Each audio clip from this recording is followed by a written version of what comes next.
옆에 팔꿈치 인사를 하시면서 잘해봅시다. 네. 오늘 세 번째 시간입니다. 달라도 너무 다른 세 번째 시간, 공경하라 양육하라. 오늘은 부모와 자녀의 관계에 대해서 하나님 말씀 가운데 은혜 받길 원합니다. 우린 인생을 살면서 수많은 사람을 만납니다. 근데 수많은 사람이 왔다 가고 갔다 오고 그렇습니다. 스쳐 지나가는 만남이 너무나 많이 있습니다.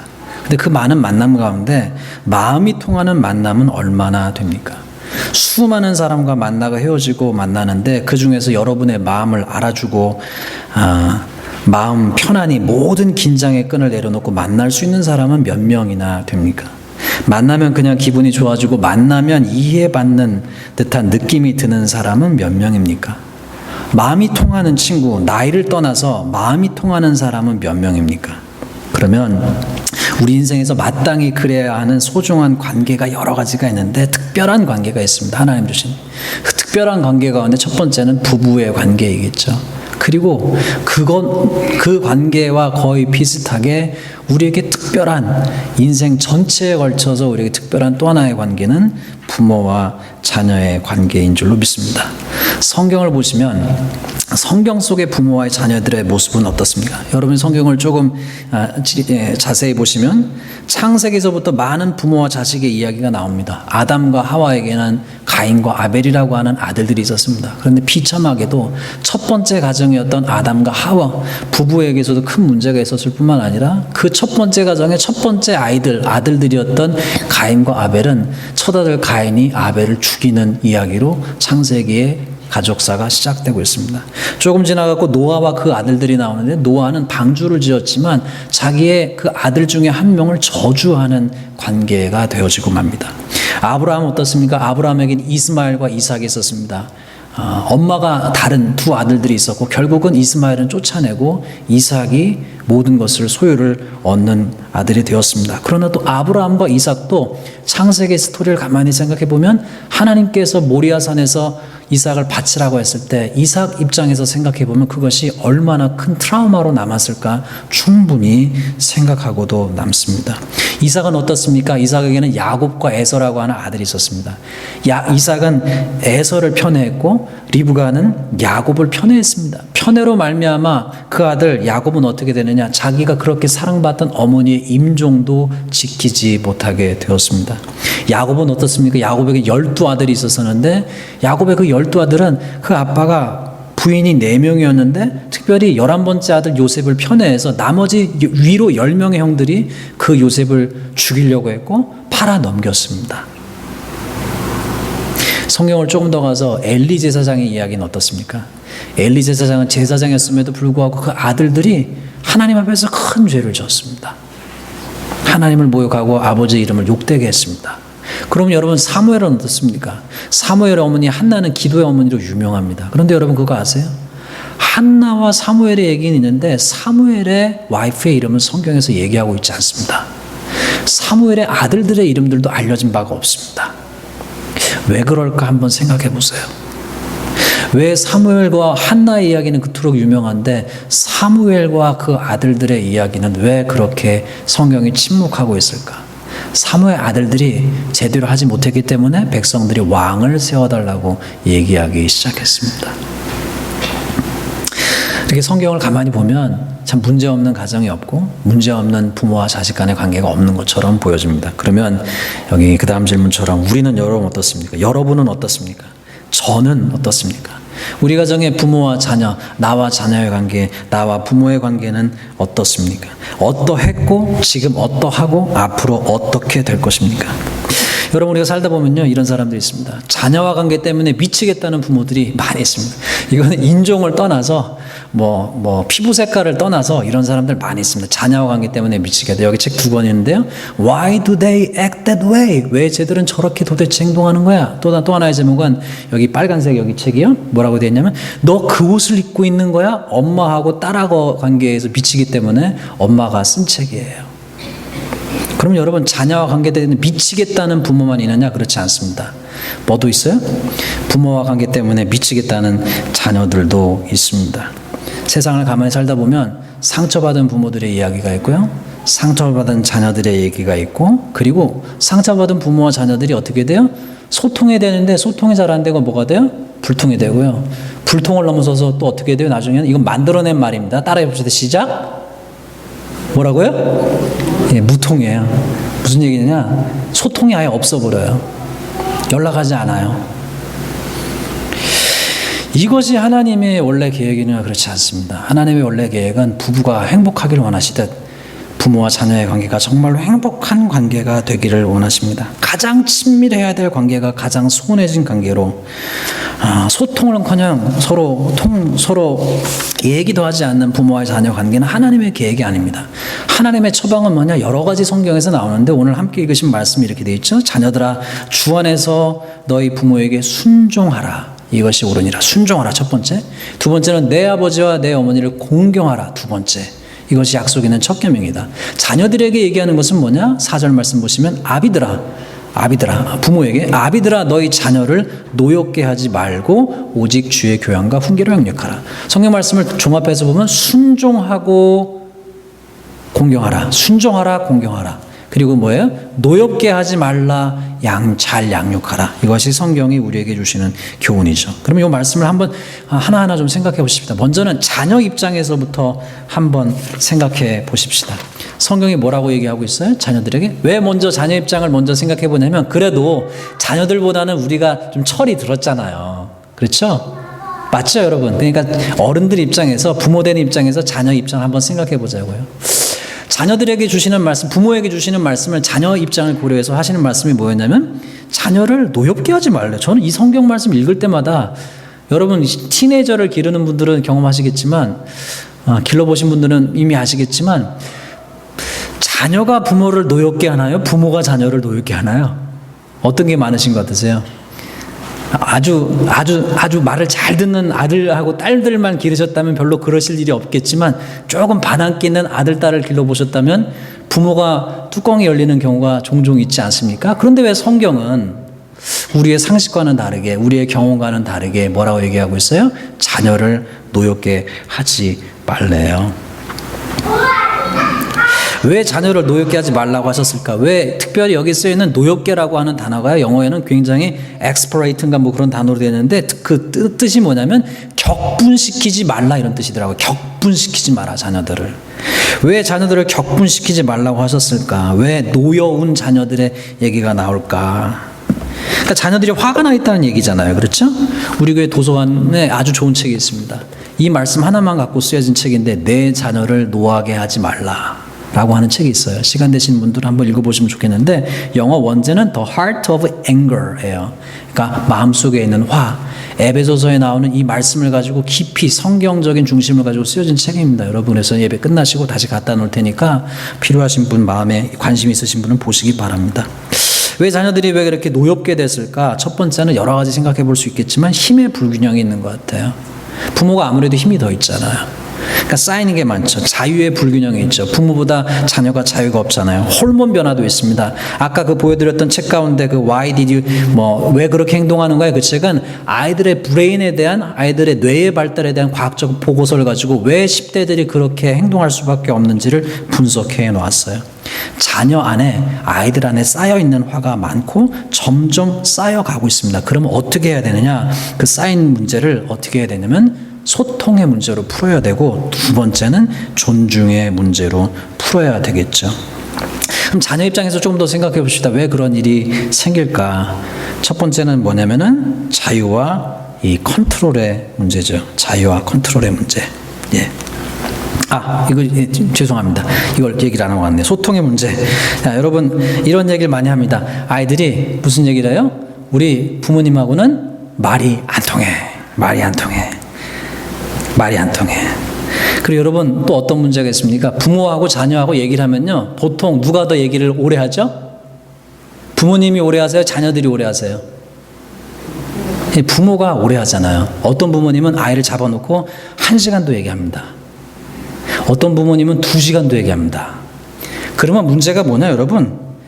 애들이 들을 때는요, 이런 얘기를 해요. 영어 표현하면 predictable. 어른들이 하는 얘기는 똑같거든요, 항상. 그렇잖아요. 보통 아시안 부모들이 10대 아이들에게 하는 얘기 뭐겠어요? 하는 얘기가 똑같아요. 공부해라, 공부해라, 공부해라, 공부해라.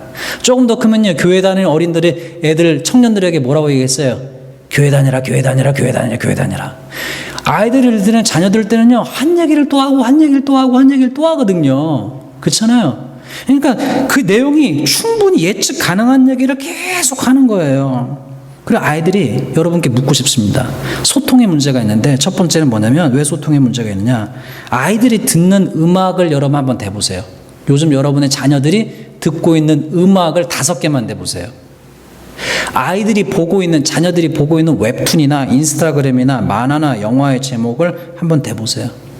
아이들이 뭘 듣고 있는지, 아이들이 무슨 음악을 듣고 있는지, 뭘 보고 있는지 실제로 잘 몰라요. 그러니까 얘기해봐야 대화가 통할 리가 없습니다. 두 번째는 뭐예요? 존중의 문제예요. 부모는, 우리는 이렇게 얘기하잖아요. 아시아 부모들이기 때문에 아이들에게 어른을 공경해야 된다라고, 존중해야 된다라고 얘기를 합니다. 그런데 반대로 한국 문화를 가만히 보시면 유교 문화가 좋은 점이 있어요, 여러분. 하지만 유교 문화의 폐해도 있습니다. 그게 뭐냐면, 어저께 오영석 목사님하고 어딜 나갔다가 오면서 얘기를 듣게 되는데, 목사님 아주 재미난 얘기를 하시더라고요. 옛날 유학자 가운데 아주 유명한 유학자의 옛날 쓰여진 고서를 봤더니만, 일제가 우리나라를 다스리기 전에는 그 유학자가 자기 후학들하고 얘기하는데 상호 존중 어체를 쓰면서 얘기했다는 거예요. 여러분 보세요. 우리나라가 어른들을 존경해야 되는 건 맞습니다. 그런데 그 존경하는 거하고 똑같이 어린 사람들도 존경합니까? 그렇지 않아요. 우리나라 말에는요, 존댓말이 있고 반말이 있습니다. 그런데 우리는 어떤 문화에 살고 있느냐? 어른들을 존경해야 된다는 건 맞아요. 그런데 미국 사람들이요, 한국 사람을 경험해보면, 제가 깜짝 놀란 한 다큐멘터리가 있었는데, 미국에 사는 사람이 한국에 가가지고요, 한국 사람들 되게 루드하다라고 얘기하는 거 깜짝 놀랐어요. 왜냐하면 저는 반대로 느꼈거든요. 제가 미국 와가지고 여기 2세 아이들을 만나면서, 야, 얘네들 진짜 루드하다. 우리 교회 얘기하는 거 아니에요?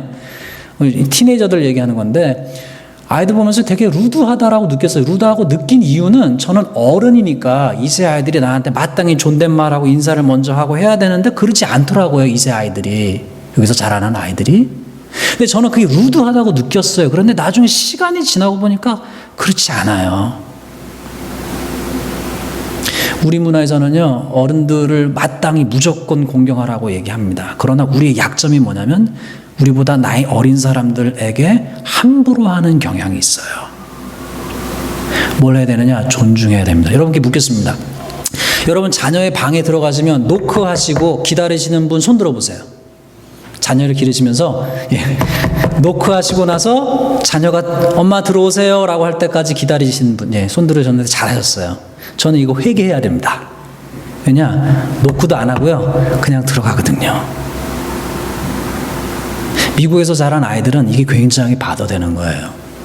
프라이버시를 굉장히 존중하는 문화 속에서 살잖아요. 자, 세 번째 가시면 자녀 입장에서 보십시다.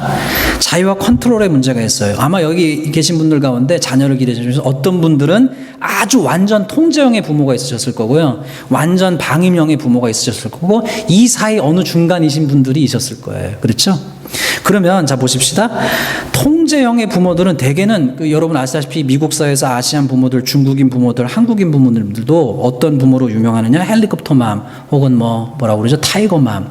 굉장히 아이들을 컨트롤하는 그런 엄마들로 유명합니다. 여러분 그러면 우리는 어떤 문화 속에서 자라느냐? 부모의 말 잘 듣는 착한 아이를 좋아해요. 선생님들도 좋아하고 어른들도 좋아합니다. 말 잘 듣고 반항하지 않고 모범생인 아이를 좋아하는데, 그런 아이들은 대개 시스템에 순응하는 아이들이고요, 고분고분하는 아이들이고요, 선생님이 이뻐하는 아이고요, 사회가 좋아하는 아이예요. 그런데 여러분 그거 아세요? 그 전에 소개드렸던 오리지널스라고 하는 책에서 뭐라고 얘기하냐면, 그렇게 자란 대부분의 사람들은 사회를 변화시키지 못했다, 변혁시키지 못했다. 아주 뛰어난 수학에서 뛰어나지만, 주어진 문제를 푸는 데는 뛰어나지만 그 문제를 넘어서서 시스템을 바꾸는 데까지는 가지 못하는 거예요. 여러분 저는 어렸을 때에 이렇게 생각했습니다. 저는 예수님이 말 잘 잘 듣는 모범생이라고 생각했어요. 교회에서 교회 학교에서 예수님에 대해서 배웠을 때 제 머릿속에 그려진 예수님의 모습은 말 잘 듣는 착한 아이처럼 그렇게 행동하시는 예수님, 모범생 예수님이라고 생각했습니다. 그런데 여러분 성경을 객관적으로 가만히 복음서를 보시면 예수님은 말 잘 듣는 착한 아이 같은 예수님이 절대로 아닙니다, 여러분.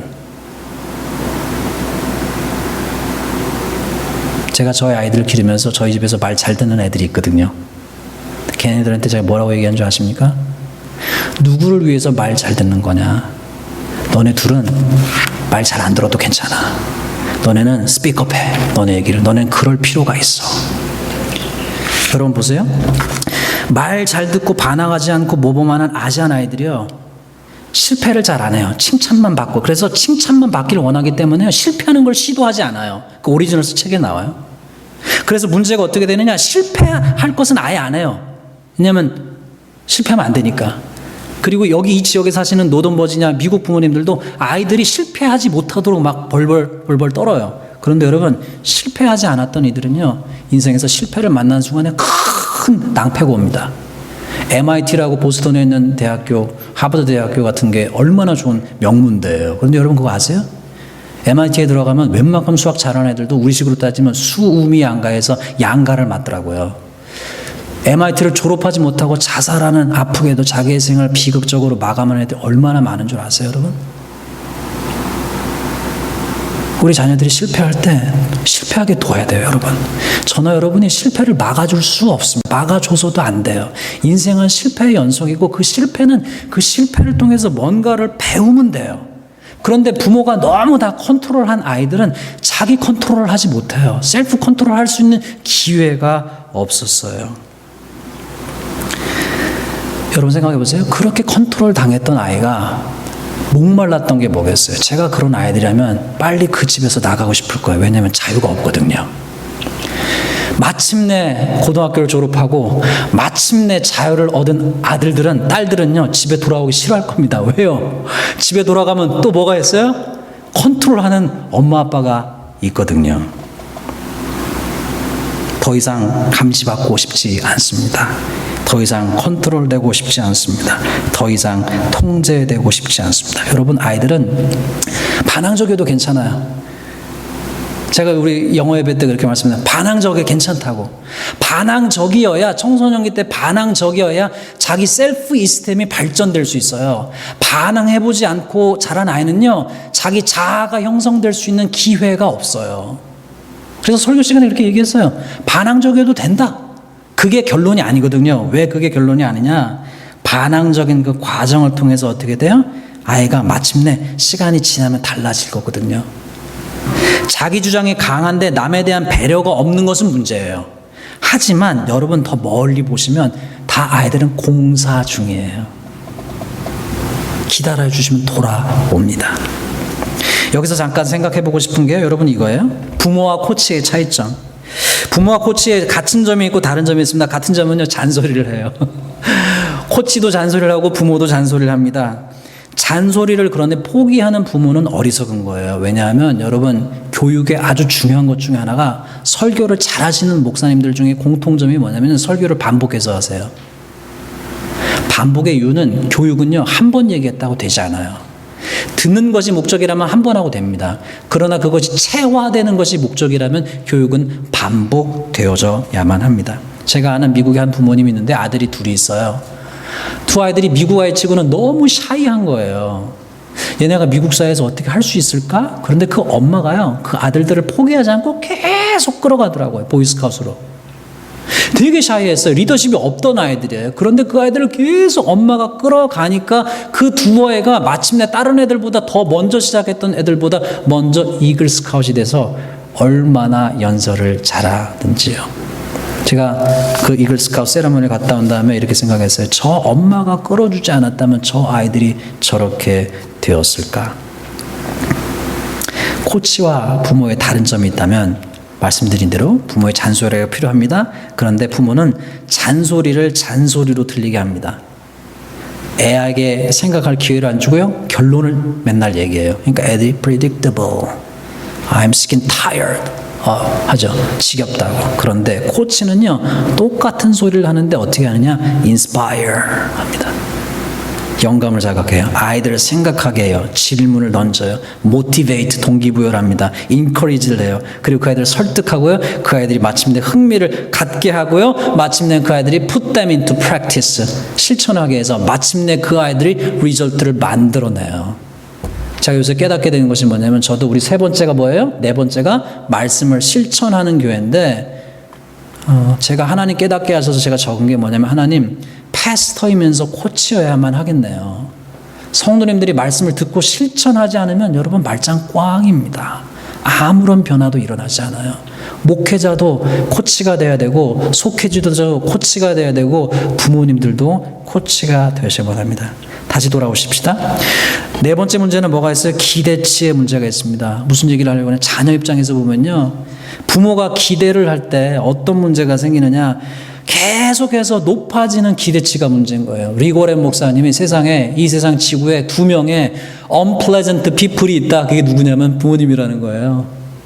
미국 사람들도 아버지의 인정을 받으려고 그렇게 애를 쓰다가 아버지가 눈 감는 순간까지 아버지한테 인정을 못 받는 거예요.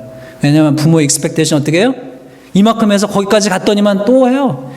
성적표로 가면 A가 예를 들어서 A, B, C였는데 A, B, C였던 걸 A, C로 왔어요. 그럼 부모가 또 뭐라 해요?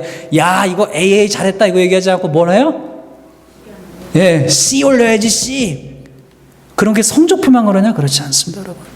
특별히 아시안 부모들이 얼마나 익스펙테이션이 높아요. 왜냐하면 자녀들을 위해서 희생했거든요. 그래서 어떻게 되냐? 기대치에 못 미치는 아이들이 어떻게 돼요? 죄책감을 갖게 되고요. 멀어져 가요. 엄마 미안해요. 아빠 미안해요. 아빠 미안해요. 늘 부모님을 생각하면 늘 부모님의 기대치에 못 미친 것 때문에 길티를 갖고 있어요, 자녀들이. 자, 그러면 자녀 얘기는 했으니까 부모 입장도 얘기를 해봐야죠. 부모 입장 어떻습니까? 순종하라, 공경하라 그랬습니다.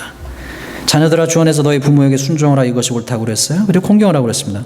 첫 번째 문제는 똑같은 문제, 소통의 문제. 부모가 여러분 겪는 어려움이 뭐가 있습니까? 자녀가 커가면요, 부모에게 말을 안 해요. 부모는 섭섭합니다. 너무 멀리 가지 마라. 나 집 나간 자식 기다리는 부모의 마음은 몰라요. 여러분 이 노래 아실까 모르겠습니다. 저희 아버님이 늘 부르시던 노래예요. 고향 생각이라는 노래인데요. 이 노래가 이렇습니다. 해는 져서 어두운데 찾아오는 사람 없어 밝은 달만 쳐다보니 외롭기 한이 없다. 다음에 나머지 가사에 이래. 내 동무 어디 두고 이 홀로 앉아서 이리저리 생각하니 눈물만 흐른다. 우리 마권사님이 같이 노래를 부르시네. 어른들이 나이 들면 외로워지잖아요. 자식이 찾아왔으면 좋겠잖아요. 두 번째 보십시다. 뭐가 있어요? 존중의 문제가 있습니다. 어떤 존중의 문제가 있느냐? 자녀들이요, 부모의 인생의 경험치를 존중하지 않습니다. 잠언 13장 1절에 지혜로운 아들은 부모의 교훈을 들으나 어리석은 아들은 부모의 꾸지람에 부모의 교훈에 귀 기울이지 않는다고 했습니다. 네 번째는 뭐가 있죠? 부모만 자녀에게 그러느냐? 그렇지 않습니다. 자녀도 부모가 나이가 들면 부모를 컨트롤하려고 해요. 여러분 그런 이야기 못 들어보셨어요? 부모가 노인이 되었을 때 부모를 막 혼내는 자녀들 있어요, 없어요? 있습니다. 네 번째 뭔가요? 기대치의 문제예요. 어떤 기대치예요? 어떤 기대치가 있느냐? 부모의 마음을 아프게 하는 기대치가 뭐예요? 감사하지 않는 자녀들. 당연시 여기지 말고 넘치도록 감사해야 되는데, 여러분 제가 목회를 하면서 이런 얘기 종종 들었습니다. 어르신들이 자녀에게 돈 다 주면 안 돼. 자녀에게 유산 다 주면 안 돼. 걔들 안 찾아와. 이런 얘기 솔솔찬게 들었습니다. 어르신들끼리 하는 얘기도 들었고, 성도님, 집사님, 권사님이 직접 하시는 얘기도 들었어요. 왜 그럴까? 부모에게 감사를 잃어버린 아들들, 딸들, 부모의 유산만을 탐내는 아들, 딸들 왜 없어요, 여러분? 부모가 자식을 있는 그대로 사랑해야 돼. 자식도 부모를 그렇게 사랑해야죠. 그럼 다음 문제로 가보십시다. 공통적인 문제도 있어요. 어떤 문제가 있느냐? 우선속과 욕구의 충돌이 있습니다. 여러분 따라해보세요. Their big things are their big things. 예, 그들의 큰 거가 그들의 큰 거다. 무슨 얘기냐? 여러분 사람이 보세요. 왜 이런 문제가 생기는지 좀 그림을 보세요. 여기에 자녀가 있습니다. 아들이. 부모는 어때요? 부모는요 이렇게 지금 뭐 직장, 뭐 패밀리, 뭐 파이낸스, 리스폰시빌리티 뭐 이런 걸 다 메고 막 죽겠어요. 무거워 죽겠어요. 그런데 부모와 자식 간에 왜 문제가 생기느냐? 뭐가 딱 나타나느냐? Their big thing이 딱 나타나가지고요. 자녀가 이거를 보지 못하게 이게 눈을 딱 가려버려요. 이 아이들에게는 이 자녀들은 이게 빅띵이에요. 그러니까 여러분의 빅띵이 보이지 않아요. 맞죠? 안 보여요. 이것 때문에. 그런데 여러분 여기서 중요한 사실이 있는데 아까 말씀드린 their big things are their big thing이에요. big things. 무슨 얘기냐? 그 아이들에게는요. 그거 자체가 지금 아까 말씀드린 이 빅띵이라고 맨 마지막에 나왔던 이거가 어떤 아이에게는 지금 직장의 문제일 수 있고요. 혹은 뭐 친구의 문제일 수도 있고 관계의 문제일 수도 있고요. 그 아이들에게는 그것 자체가 지금 뭐냐? 그 아이들에게는 그게 struggle is real이에요. 그들이 지금 싸우고 있는 문제가 real인 거예요. 여기 보세요. 여기는 한 소녀가 강가에 바닷가에 앉아가지고 쪼그리고 앉아있어요. 친구 문제 때문에 그런지 실업 문제 때문에 직업 문제 때문인지 모르죠. 하지만 이 아이에게는 이게 진짜 큰 빅띵인 거예요. 이 사람은 어떻습니까? 여기 지금 제가 애 그림은 못 찾았어요. 애라고 생각하십시다. 아이라고 생각하십시다. 뭐요? 이렇게 큰 쇠사슬을 메고 맨날 질질 끌고 가는 것 같은 그런 인생의 무게를 끌고 가는 아이들에게는 그것이 그 아이들이 싸우고 있는 싸움이 빅띵인 거예요. 그러니까 어떻게 해요? 이렇게 가려서 보이지 않죠. 그러니까 불통의 문제가 생기는 거죠. 여러분 그러면 그 다음 보십시다. 공통의 문제 화와 스트레스는 어떻습니까? 여러분 화와 스트레스는 여러분 언제 화가 나세요?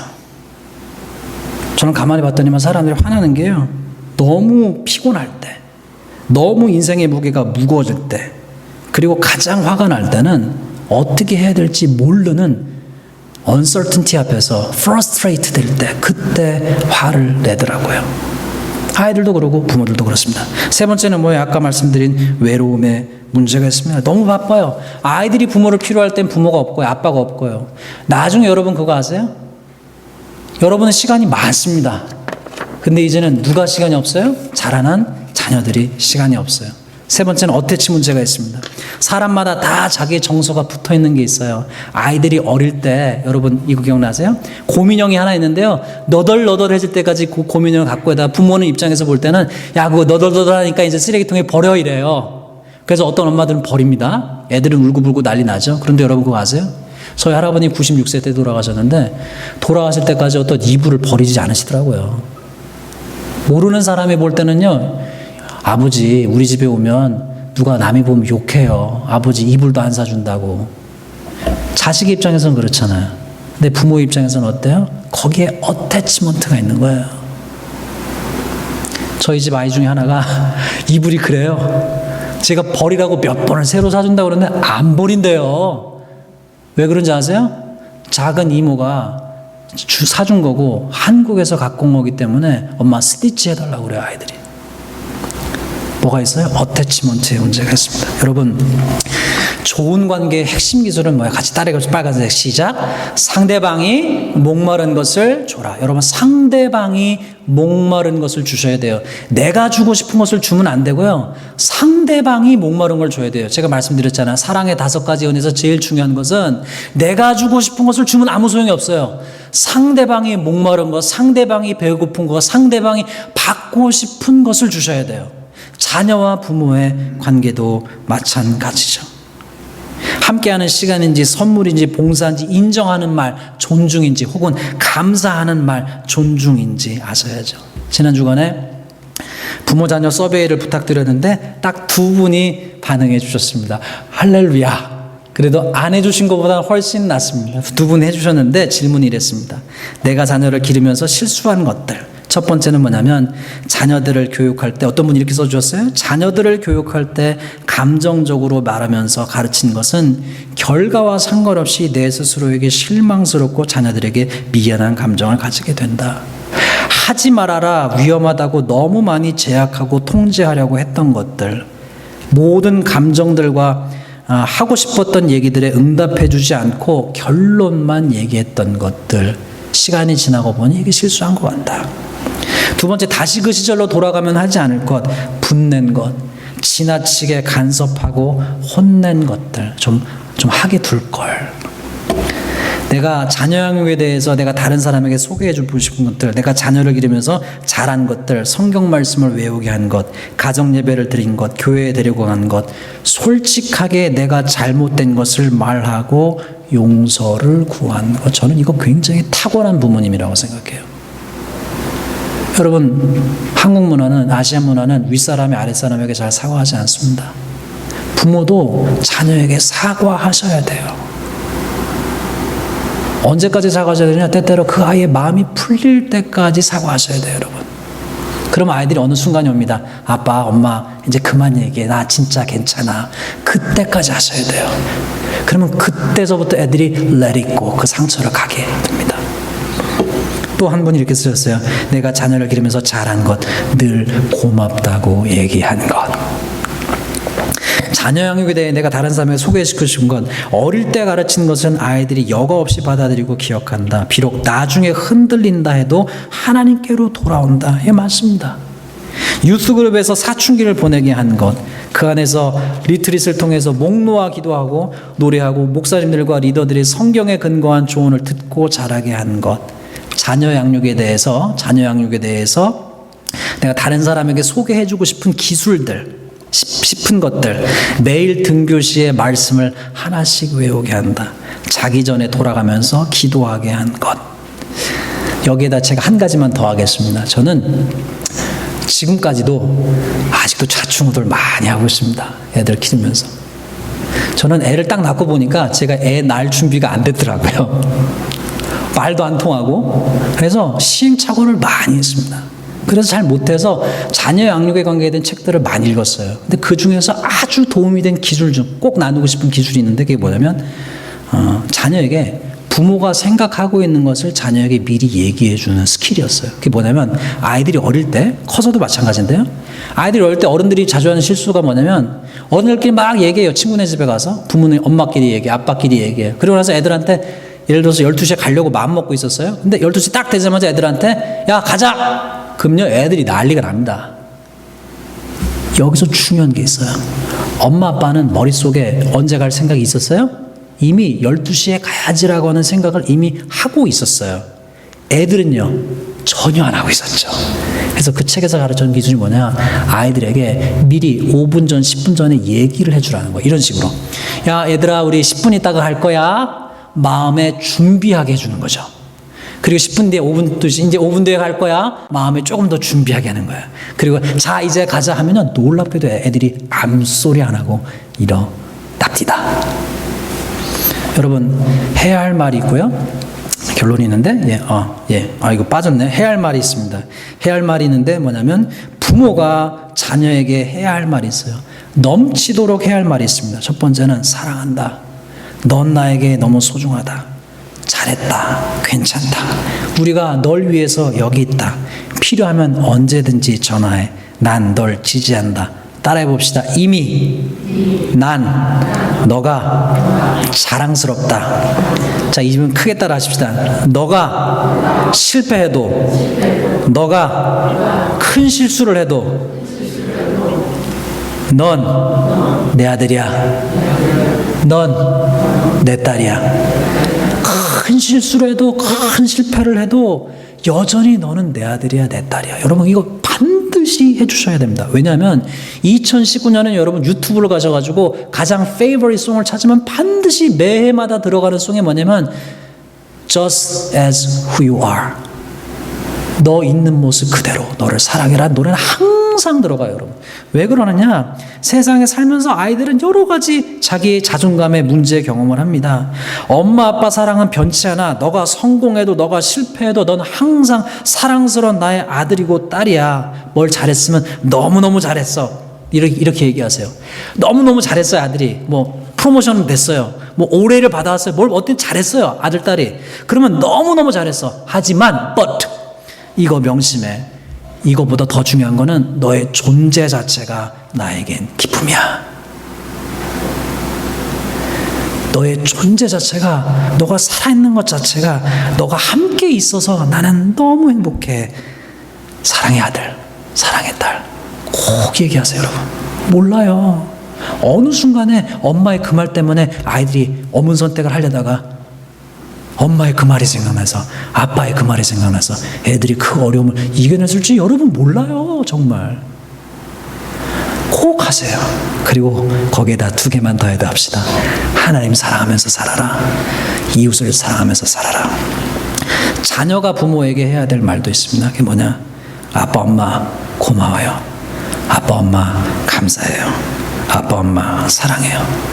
엄마 아빠가, 아버지와 어머니가 내 아버지여서 내 엄마여서 나는 복 받았어요. 나를 가르쳐 주셔서, 인도해 주셔서, 돌봐 주셔서, 먹여 주시고, 입혀 주시고, 날 위해서 희생해 주시고, 나를 서포트해 주신 것 너무너무 감사합니다. 감사합니다. 감사합니다. 감사합니다. 부모님이 야 이제 그만해라, 됐다, 야 됐다 라고 할 때까지 하세요. 하실 분만 크게 아멘 합시다. 네, 그렇게 하세요. 자녀들에게도 그렇게 하세요. 결론입니다, 여러분. 우리가 평생 그 아이들과 함께 할 수 없습니다.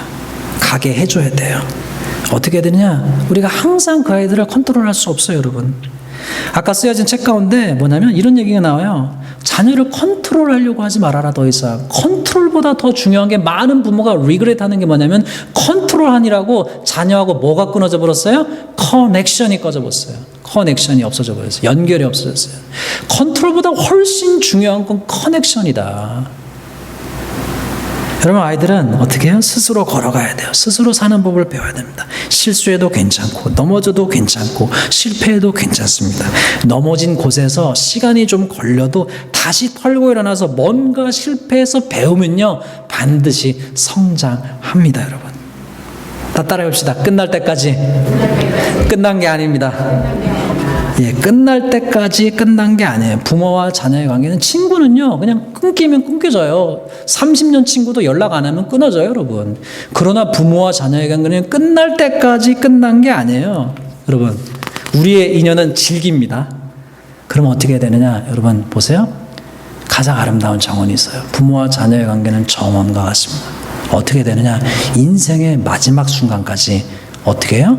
갖고 가셔서 정말 아름다운 정원처럼 잘 돌보시고, 잘 관리하시고, 잘 가꾸셔서 정말 그 여러분과 자녀의 관계의 정원에 새들이 날아들고 사람들이 찾아오고 향기가 나는 귀하고 복된 관계를 일구어 가시는 저 여러분 되시기를 주님의 이름으로 축원합니다. 기도하겠습니다.